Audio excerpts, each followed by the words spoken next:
البارح في بيان وزارة الدفاع الوطني الجزائرية قالت بأنها أسقطت طائرة من نوع بيرغادار تركية الصنع تابعة إلى الجيش المالي.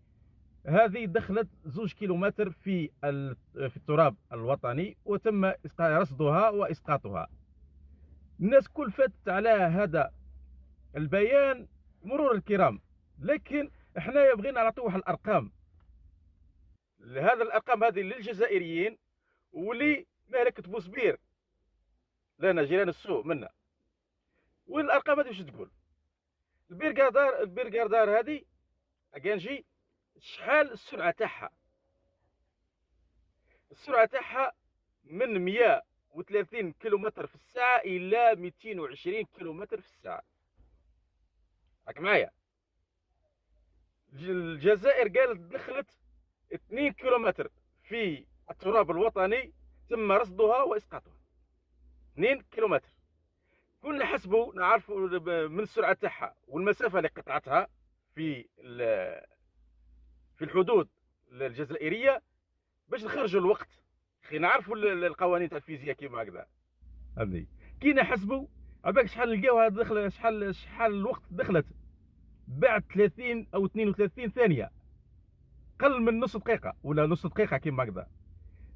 اخترقت المجال الجوي الجزائري، تم رصدها واسقاطها.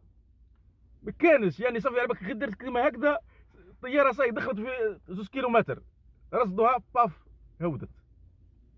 هذا الميساج هذا قلنا لي مهلكة بوسبير اللي عندهم قريب 13 قيلها ولا 15 طائرات بيرغادار هذه التركيه شاريينها كونكوا، يعني زعما رانا عندنا التسلح تاعنا قوي.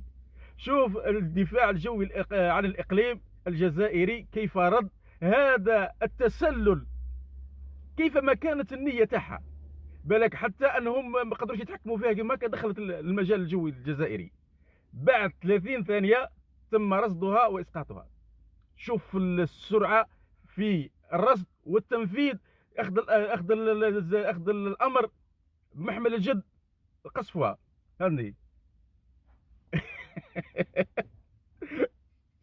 يعني بارك الله في الجيش حامي الحدود.